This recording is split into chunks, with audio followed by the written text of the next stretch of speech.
ده كان رأي الشباب في الشارع عن الأغاني الشعبية، كله معترض عليها وإن ده أغاني أي كلام وانحطاط، وأنا متأكد إن ما فيش ولا واحد فيهم ما بيسمعهاش، سواء بقى في البيت سواء في العربية سواء فيها، أكيد كلهم بيسمعوها. بغض النظر بقى عن الأغاني الشعبية أو أغاني المهرجانات زي ما اشتهرت الفترة اللي فاتت أوكا وأورتيجا وشحتة والناس دي. عامة أو أنا تحديدا شخصيا أنا مش ضد الناس دي، واحنا مش ضد الناس دي. ما هو الناس دي بتتسمع والناس دي بتطلب في أفراح وفي حفلات وبيجي لهم ناس كتير. يبقى المشكله عند مين؟ زمان لما عدويه طلع وغنى الصح اتدحم بوه، الناس طلعت والنقاد بهدلوه وبوظ الفن، وايه الاغاني اللي بيغنيها نفس القصه هي مع اختلاف الاجيال طبعا. هنتكلم اكتر في اللي احنا بنقوله ده وفي الاغاني الشعبيه عامه مع ضيفنا اللي مشرفنا في حلقتنا النهارده الاستاذ اشرف عزمي، شاعر ورئيس جمعيه شعلة الابداع. اهلا بيك يا استاذ اشرف. وكان المفروض هيبقى معانا الفنان محمد كامل، المطرب محمد كامل، لكن هو محشور في زحمه المواصلات، احنا حتى جايين بالعافيه احنا كمان بقى، ربنا يوصله بالسلامه ان شاء الله. في البداية عايزين نعرف تفاصيل عن جمعية شعلة. شعلة الإبداع. شعلة الإبداع. جمعية بتنتقي المتميز من الأدب والثقافة والإعلام والفن، وشايلة على عاتقها رعاية الشباب، وبتعمل دورات في تعليم الشباب كيفية كتابة الشعر الصحيح، بتعمل دورات في البحور، بتاخد بإيد الشاب اللي فيه بذرة كويسة. طب هي متخصصة في الشعر بس ولا لا شعر وغنى؟ شعر وغنى وتلحين وإعلام والفن عموما، الثقافة عموما، لأن الثقافة دي لبنة مهمة جدا في بناء حضاري، يعني أهم لبنة. طب إيه طبيعة الدعم اللي بيتقدم للشباب دي؟ لا ده هو الدعم عموما، هو الدعم كله ذاتي، احنا في بعضنا يعني، عملناها بجهود ذاتية، وبناخد الشباب بمعرفتنا وبعلاقاتنا بنقدمهم في المنتديات الثقافية في سيد الصاوي، في أتليه القاهرة، بنعمل نشر جماعي للشباب، بنسلط ضوء على المتميز منهم بشكل كويس وكده يعني. طب أستاذ أشرف، هي في تنسيق من خلال الجمعية مع وزارة الثقافة مثلا أو مع النقابة؟ لا هو لسه ما حصلش أي تنسيق. ما فيش تنسيق دلوقتي، لسه ما حصلش، بس ده في المرحلة الجاية يعني وارد يعني إن احنا نعمل معاهم تنسيق. واحنا في مجلة بنعد لها، مجلة اسمها شعلة الإبداع ودار نشر برضه. المجلة دي بنحاول نعمل بروتوكول مع وزارة الثقافة انها تاخد منها اعداد تسوقها في المكتبات بتاع وزارة الثقافة. طب هي بتبقى للموهوبين بس يعني، ولا انت ممكن بتعد شاعر مثلا، ولا انت بتشوف الاول المتقدمين مثلا بيتم اختيارهم ازاي؟ احنا عندنا لجنة مكونة من 5 شعراء و5 ادباء في مجالات مختلفة.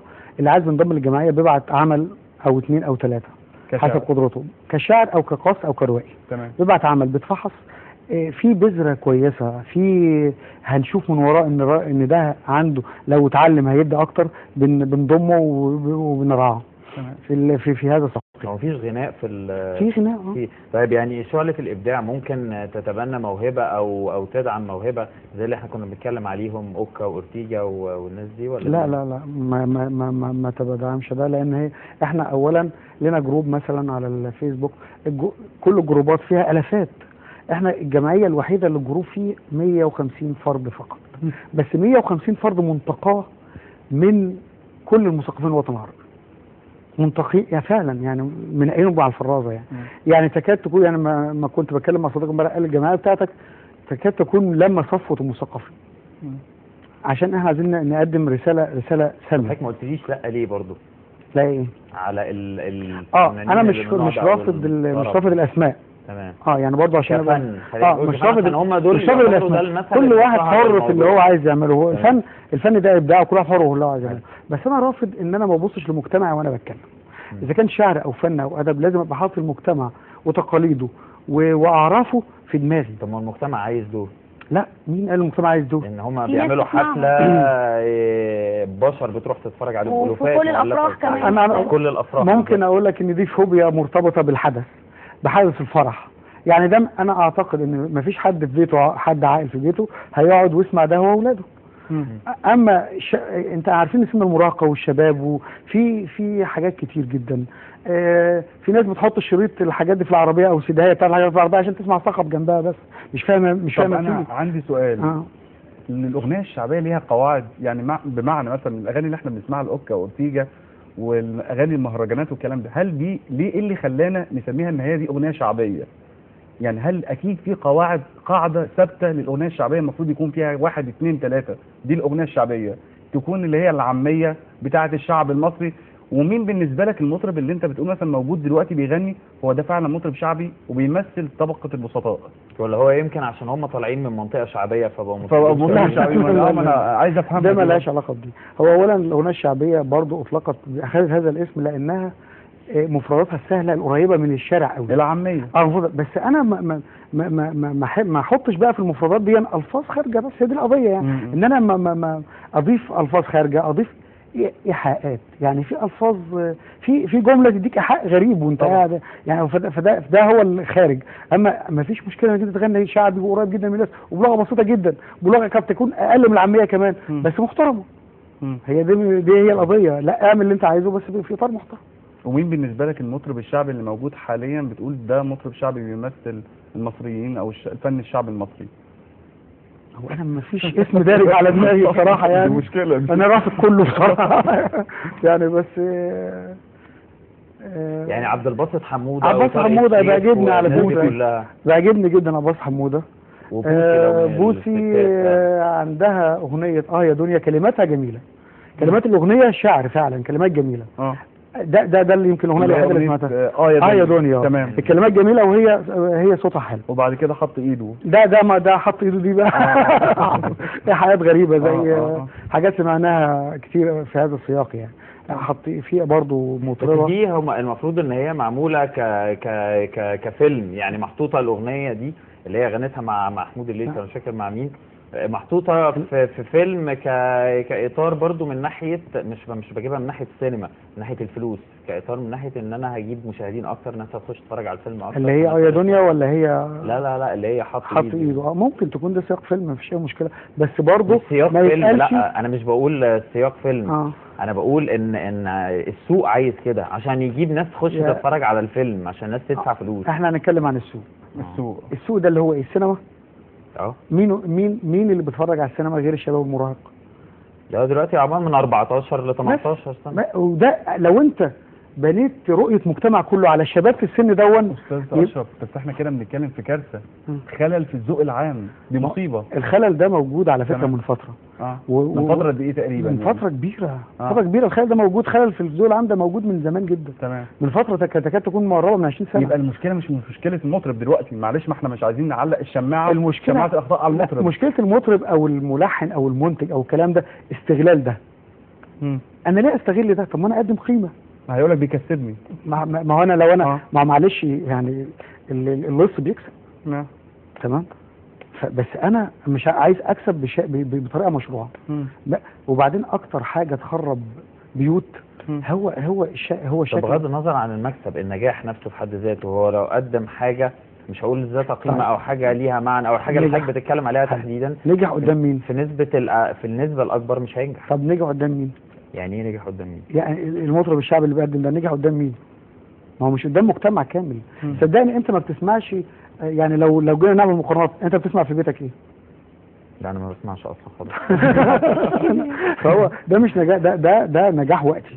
بدليل انك انت حتى مجموعه الشباب اللي بتسمع ده دلوقتي بعد فتره من العمر معين مش هيسمع ده هيموت خالص، وتلاقيه بيسمع الاصاله وبيدور على الحاجه الاصيله فعلا. موضه يعني. بتبقى حاجه كده موضه وبتعدي. موضه زي حاجات كتير قوي من اللي عدت قبل كده. طب احنا عايزين نسمع شعر من حضرتك مألفه. هو وانا جاي النهارده عشان جاي برنامج لو في حاجه عن الزحمه هتبقى حاجه هايله قوي صراحه. محمد برضه الله يكون في عونه. هو انا بس عامل اهداء لبرنامج افهمونا، لسه كاتبه النهارده، رباعيتين كده صغيرين. فبيقول: افهمونا زي ما احنا بدون رتوش، افهمونا زي ما احنا بدون رتوش، كسروا الاغلال ما بيننا وما تخافوش، احنا احلامكم اللي ضاعت من سنين، شايلين نهار يصرخ عايز يعيش، اسمعوا الكلمة اللي جوه الحلق مرة، حسوا بالصرخة اللي ماتت 1000 مرة، ده احنا نبت الارض يطرح من دمانا، والامل هنعيشه يخلي الدنيا دنيا مرة. دول رباعيتين كاتبهم بس بخصوص جميل. بخصوص اهداء لبرنامج ميرسي، ربنا يخليك. تفهمونا اول مره وأتمنى- حد يعمل لنا حاجه. الله ثم يخليك. حد يعبرنا.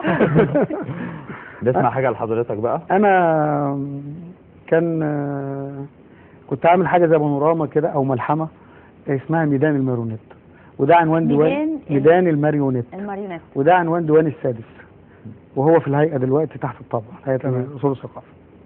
فهي عباره عن ملحمه مقاطع بتأرخ او بتلقي الضوء على حاجات كتير حصلت في الميدان، اختلفنا عليها يعني تمام. اختلفنا عليها ووقفنا معاها حاجات كتير، فانا خدتها من منظوري انا يعني. اتفضل. ميدان الماريونيت. الميدان عروسه لبست توب عروسه لبست توب شرف بايدين شبابنا، اسمه في العالم بيضوي، والتاريخ سجل حكايته، حبرها دم الشهيد، والسطور شعب بيعلم شعوب ازاي تصور، اخلاق لفرساننا النبيله، ميادين كتير اطلقت اسمك ينور عندهم، حابين يشاركونا التباهي والفرح. الميدان شايل لكم اكبر جميل بيقدم لكم وسام وناشين الخلود. الميدان له 1000 باب في 1000 وش، خوذة ومدفع، فتيل وشومة وعصبجية وأرزقية وبلطجية، وشباب على كفوف الملايكة ساكنين السما، واللي اتعمى وربطوا عينه بأوسمة، ملايين بتصرخ صرخة العدل الجبان، ناب الإهانة والألم مزق سكاتهم، والأم طلقت صرخة الثورة الجعانة، واتمخضت أولاد كتير شايلين على كفوفهم نبي.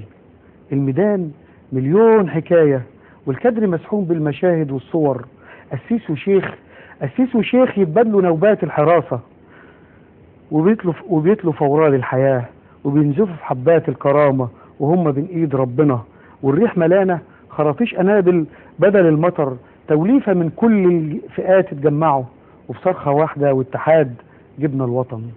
الميدان مل الوشوش، وما عادش شايف فرق بين دم لون لرصفة طهر النفوس، وبين الوحوش اللي اتحولوا من نبل كنت القلعة او حتى اللومان، فيغمسوا بدم الشقة ويحلوا ببراءة الشباب اللي اتقتل حلمه الصغير بالحياة.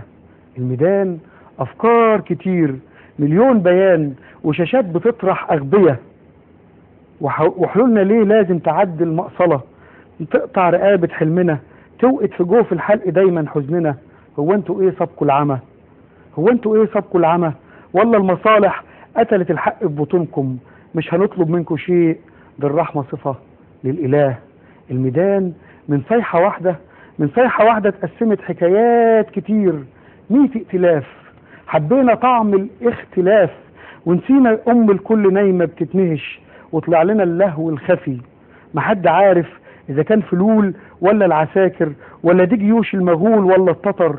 الميدان الظهر محني، وقبل ما العود يتفرد في ضربة جاهزة، ونار بتاكل في الوتد، وبيزرعوا سوس في النسيج مسبيره يشهد على الأبلسة، استاد حزين، هتك أعراض المجمع والمتاحف، كشف عذرية كنايس، خلق حالة بلبلة وسط البلة. مين عايزنا دايما مقهورين، وحش الغلا عمال بياكل في الجتت، ومفيش خبيز، جفنا محتاج للوقود، وغزنا بيحمل يهود. شفتوا العلل؟ الميدان صرخة وشهادة حق، انك يا شعبي محتاج نبل، وإنشان لأيوب النبي، والصبر رافع قبعة، بيحيي فيك مر التحمل، بتجر ساقية من المشاكل والمحن، وانت الضرير مصول بتحسبها من طرفة العين وانتباهها. ما تيجي نحسبها سوا، بكم تجيب غموس فطارك، وبكم تجيب لقمة غدا، وبلاش ما تحسبش العشاء، هننام خفاف، هنأكل العصفور في جفنا مرارة صبرنا. طب يلا نلبس من البواقي او بالة حتى، مش مهم. طب ايه المهم؟ ابنك هيعيا اسقيه ليمون، ودعك له راسه بنصها، اعصب له مفتاح الصداع، استنى عندك مش هساعدك، دي سكة خلى الدم شاط، لا انا عاوز اتوه ولا اني اسكر من كاسات همك يوماتي. خليك كده، انا راحتي والاحسن لهمي اروح اموت. الميدان مليان دموع، عمال بينزف اسئلة، كان فيه ناس ثورة هنا، كان فيه شباب شايل على كفوفه الامل، وفي روحه احلام بالحياة زي البشر، ما كانش يعرف ان دمه هيروح بلاش، وحوش سياسة يقسموا لحمه اللي مات، الوشوش ما عادتش هي، والمعاني صابها البهوت، الصورة مش فوكس خلاص، مهزوزة من كتر الفلو، الميدان قسموله ظهره، عمال يدور في الوشوش، مستني صرخة الوحدة اللي رفعت راسه للسما، مستني تيجوا تكملوا، وفي ايديكوا خلوا فيه مخالب طيبة، وحافظوا على شعاركم الجميل، عيش، حرية، عدالة اجتماعية. جميل يا استاذ الله اشرف، يخليك. حلو جدا. واكيد الشاعر بيتاثر بالوضع السياسي، يعني اكيد انت تاثرت بالوضع السياسي، واحنا من ساعه ثوره 25 يناير، من بدايه الثوره لحد دلوقتي سمعنا شعر كتير بيؤرخ الفتره الزمنيه اللي احنا بنعيشها خلال هذه الايام. ولكن الشعر ده جالك امتى كتبته؟ هل بعد 30/6 ولا قبل 30/6؟ جات ازاي الفكره؟ هو انا في مرحله 18 يوم بتوع 25 يناير كنت انا مشارك في الميدان، شاركت مش كل الفتره بس هم حوالي 4 ايام. عملت اغنيه بعد جمعه الغضب اسمها حلمك الشقياني، اتلحنت واتقالت في الميدان، لحنها ملحن اسمه وهاب شوقي، واتقالت في الميدان في خيمه الادباء. كانت رد على اتهام الثوار من قبل السلطه ان هم بيسيئوا للمنشآت بتاع البلد وسوق للبلد بشكل او باخر. وفضلت بعد الثوره وبعد التنحي وفضلت ساكت فتره. كان تجمع في الميدان، التجمعات في الميدان بقت مختلفه جدا بقى. الترابط اللي كان في 18 يوم اصبح مش موجود، بقى كل واحد له مصلحه. مش في الميدان بس، ما كانش في الميدان بس، في مصر في مصر كلها الترابط اللي كان موجود في 18 يوم. في 18 يوم كان في مصر كلها فعلا. اللي حصل بعد كده ان لما كنا بننزل الميدان كنا بنشوف اشكال غريبه، حاجات مش من اللي شفناها في 18 يوم في الفتره اللي قعدناها.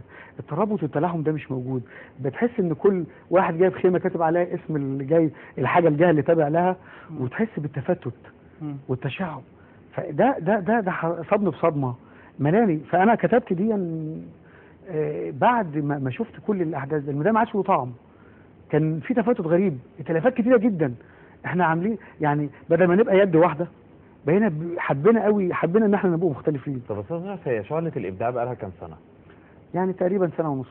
يعني بعد تقريبا الرسمي من سنه ونص، انما هي من فتره كانت بشكل ودي بينا وبين بعض كشعراء، بندور على التميز بيننا، بندور ان احنا نقدم قيمه جميله. وبعدين لما لقينا ان احنا عشان نبقى حاجه على ارض الواقع كويس، نعرف نخاطب المؤسسات، نعرف ندخل الاوبرا، نعرف نخاطب المؤسسات الثقافيه، قلنا طب ما نعمل حاجه مؤسسيه صح نقدر من خلالها ندخل. يعني مش الحس السياسي هو اللي خلاكم تعملوا شعلة الابداع؟ لا لا لا لا،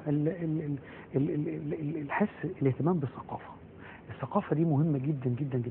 الثقافه هي اللي بوظت الذوق العام في الفتره اللي فاتت. طب والسياسه اثرت في ايه على شعلة الابداع؟ يعني معظم الشعراء في الفتره الاخيره كل شعرهم بيبقى مايل ناحيه السياسي. ليه بقى؟ حتى المطربين كمان. ده نقطه مهمه قوي. في من بعد الثوره الان نبت في مصر شعراء كتير جدا جدا، كتبوا مش بالخبره، كتبوا بالحس الثوري، بس كتبوا حاجات عشان يحسوها، حسوا باهتمام، حسوا بثوريه، فكتبوا ناس ما كانتش شعراء اساسا. اما اللي بالاختلاف مع شعراء الابداع ان الناس دي متحققين، اسامي متحققه جدا فيها. الناس دي ايه؟ متحققين، اسامي متحققه فيها شعراء شاركوا في امير الشعراء في قطر، منهم ناس خدت مركز تاني، وفي ناس خدت مركز ثالث، وفي ناس شاركت ورجعت. ما في حد منهم دلوقتي عامل حاجه في السوق يعني مسموعه؟ في الشاعر عصام بدر، ده كان مشارك في امير الشعراء. ده من الشعراء المهمين جدا، شعراء الفصحى مهمين جدا في مصر، ومعروف جدا في الوسط الادبي، من الصعيد للاسكندريه يعني ما شاء الله يعني، وفي الوطن العربي. فهو ده عصام بدر شاعر مهم جدا، عنده ديوانين شعر، ديوان شعر بالفصحى. في معانا الدكتور عبد المطلب الشرقاوي برضه، ده دكتور في النحو والنقد وشاعر برضه من الاشعار المهمين جدا. معانا مجموعه كبيره، لو قلنا الاسامي يعني احنا بقول لحضرتك 150 حد. ففي لو قلنا مجلس الاداره بتاعهم بس، فمجلس الاداره 11 فرد مميزين جدا ما شاء الله يعني. مجلس اداره؟ مجلس اداره شعلة الابداع. هو انتوا عاملين له مجلس اداره؟ مجلس اداره كجمعيه. ما هو مجلس الاداره ده هو المنوط بيه فحص الاعمال، قبول الناس. احنا مش مختلفين مع اي تيار ثقافي، بس مختلفين. يعني النهارده على الفيسبوك تلاقي جمعيات ومجتمعات وجروبات وكده، وفي سيطره وبروزه لناس لا تستحق ومش عارف، وندوات في كل حته. رئيس الجمعيه ايه؟ رئيس الجمعيه شؤون الابداع اشرف عزمي، مش عارف. طيب دور استاذ اشرف عزمي رئيس الجمعيه بالنسبه لمجلس الاداره ايه؟ لا هو احنا دورنا كله جماعي، مفيش فرديه في مين اللي كلامه بيمشي يعني؟ مفيش كلام بيمشي. احنا دورنا كله جماعي. احنا يعني مجموعه ما شاء الله متفاهمه جدا، حابين القيمه قوي، ان هنقدم قيمه، عشان كده حاجاتنا مميزه. اخر حاجه عملناها كانت في نقابه المحامين في قاعه الحريه، ونقابه المحامين من يوم ما نشأت الى الان ما تعملش فيها حدث بحجم حدث حفل شعلة الابداع في نقابه المحامين، كان السبت 2/11 اللي فات. طب اسمح لي يا استاذ اشرف، دلوقتي يعني مستوى الذوق العام اللي موجود دلوقتي للاسف بقى سيء جدا. لو سالتك سؤال مباشر، مين المسؤول؟ هل مثلا تقول مثلا وزاره الثقافه والدور اللي هو دور وزاره الثقافه تجاه المجتمع المصري، ولا المجتمع ككل فيه خلل اخلاقي داخل المجتمع؟ هنقول الكلام اللي انا قلته في احد القنوات من فتره برضه، هنقول ان المسؤوليه تقع على البيت والثقافه والمدرسه. يعني انت بتتكلم المجتمع هو السبب يعني. انا برضه قلت مش تعليم ولا يعني لا وزاره التربيه والتعليم، البيت كان له دور مهم جدا في السابق. دور مهم جدا ما عادش موجود، وده من ضغط الحياه. دور البيت ان هو يثقف ولاده ويخرجهم لمسرح لسينما، ده كان بيحصل زمان. هو فين المسرح والسينما بقى؟ ما هو انا ليه ما هو راجل تقول يخرجهم للمسرح والسينما، كان ده بيحصل زمان لان كانت في حاجه حلوه. يعني كده انا حصل ده معايا على ايد والدي الله يرحمه. الجمله اللي حضرتك بتقولها دي معناها ان المشكله مش في البيت، المشكله ان مفيش مسرح دلوقتي، مفيش سينما، مفيش ندوات. ما هو لو في الكلام ده كنا لا ما هو البيت، ما هو نسمع نقول للاخر. لا برضه نقول للاخر ايه مسؤوليه البيت تقع فين بقى؟ في انشغاله عن اولاده وتركه يثقف نفسه بنفسه، تركه يشوف اللي هو عايزه، يدخل على النت بشكل او باخر، يشوف القنوات اللي ماليه التلفزيون. هم مزاجهم غصب عنه، الاطفال هيعملوا كده، اولاده هيعملوا كده. ما هو دي مشكله كبيره. ما هو ده اللي واقع. البديل الجيد لازم دلوقتي يظهر بشكل واضح. يعني الناس اللي بتقول شعر، الاغاني اللي ليها قيمه، الكلام ده لازم يظهر ويطلع بشكل يعني الحلو مش ظاهر، يعني الموهبه الحقيقيه الحلوه يعني مش ظاهره. يعني الاطفال مش هيروحوا يدوروا في الندوات وفي النقابات على الحفلات اللي زي دي ويسمعوها. تمام. احنا بقى بنقول دور الثقافه ان هو يعمل ده، يعمل في كل، يعني في حلم كده كنا بنتكلم فيه، ان بدل ما زي ما بنقول مدرسه في كل قريه، نقول بيت ثقافه او قصر ثقافه في كل قريه. ده جميل ومهم. ده لو هو من المفترض موجود على فكره، يعني حضرتك بتقول ده المفترض ان هو موجود على الورق. الموجود، لا هو الموجود بيوت الثقافه على الاقل في المراكز، مش في القرى. بالظبط في المراكز، يعني في المدن ومش كل المدن. يعني مثلا انا من الدهليه كلها فيها 7 بيوت ثقافه. 7 بيوت ثقافه. طب انا هقول لك 7 مراكز، وبقيه المراكز هتعمل له ايه؟ يعني انا راجل موهوب دلوقتي، عندي مثلا بغني صوتي حلو او بكتب شعر حلو، اروح بيت الثقافه يعمل لي ايه؟ هقول لك يعمل ايه. وده برضه بيتوقف على نادي الادب في بيت الثقافه. انا كنت رئيس نادي ادب نادي ادب بيت ثقافه اجا دي احد مراكز المنصوره. في الفتره اللي انا كنت فيها قدمت موهوبين كتير، وجبت اسامي من مصر هنا لا تتخيليها. عملوا عندي شغل حببوا الشباب يجوا يسمعوا ده. وكنت بس هقول حاجه ما زالوا برضو ما وصلوش لمرحله مش الشهره، ان هم حتى يتعرفوا. يعني اللي موجود على الساحه دلوقتي او اللي بتفرج عليه على الساحه دلوقتي هو اللي احنا بنقول عليه الذوق الوحش، الفن الوحش. طب انا لما يجي لي واحد دلوقتي موهوب او عنده موهبه كويسه وفن، هوصله ازاي ان هو يبقى مشهور زي ده، الناس تتفرج عليه وتحب تسمعه وتجيب القناه دي عشان تشوفه؟ ده بقى اللي احنا عايزين نحطه على عاتقنا في المرحله الجايه. طب انا يعني احنا في مرحله دلوقتي مهمه جدا في مصر على فكره، اللي هي في كل المجالات، مش مجال الثقافي بس، في كل المجالات. مرحله مهمه جدا ان كل واحد يعامل ضميره في ده علشان يقدم الناس دي كويس. دي مرحله مهمه جدا. طب لو قدرتوا توصلوا لدعم وزاره الثقافه، ده هيفرق معاكم في ايه؟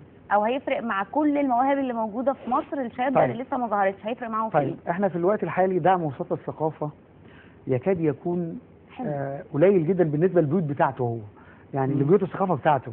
يعني مثلا لما تبص بيت ثقافه، بيت مركز بحاله مركز فيه 40 قريه وتلاقي دعمه 3000 جنيه في السنه. يعني بيقدم 3000 جنيه في السنه لنادي الادب. طب انتوا طب 3000 جنيه في السنه ده يعملوا ايه؟ يعني هيقدموا ده ازاي؟ حتى ما تعرفيش تعملي منشور او مجله، او ما تعرفيش تعملي حاجه زي كده، او ما تعرفيش تحددي. يعني الشاب الصغير لما يبقى جاي وكاتب حاجه يحب يشوفها طب منشور. اسمعي يا استاذ اشرف، يعني المرحله اللي جايه كشعله ابداع، ايه الهدف؟ يعني انا لازم يكون عندي هدف من خلاله هقدر اوصل لحاجه معينه. مثلا انت حضرتك بتقول ان هي جهود ذاتيه وماديه منكم من بعض، بتحاولوا انكم انتوا تساندوا فكره جمعيه شعله ابداع، بتساندوا الشباب، بس هتفضل تستمر لحد امتى بالشكل ده؟ هو احنا عاملين للاعضاء اشتراك، لكل عضو اشتراك رمزي، وعاملين لمجلس الاداره اشتراك مختلف. وبننشئ مجله علشان نصرف منها على المواهب دي، وحطينا على عاتقنا دون بحب، مش كشغل او لا، ده احنا بنحط من جيوبنا واحنا سعداء بده، علشان نحقق قدر ولو يكون بسيط من الثقافه او من تغيير الذوق العام للمجتمع.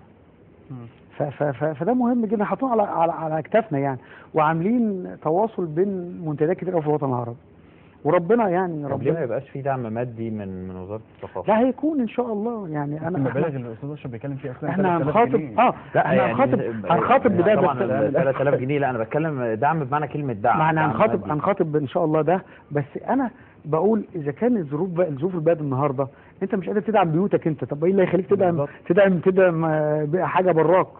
وبعدين برضه ممكن يكونوا يحطوها في دماغهم من منطلق ايه؟ طب ده مش مؤسسه مش ثقافيه فعلا، ده جمعيه اهليه. طب جمعيه اهليه ايه اللي يخليني اساعدها انها تعمل حاجه زي كده؟ يعني تمام، ظروف البلد مش مناسبه والحاله كرب والكلام ده كله.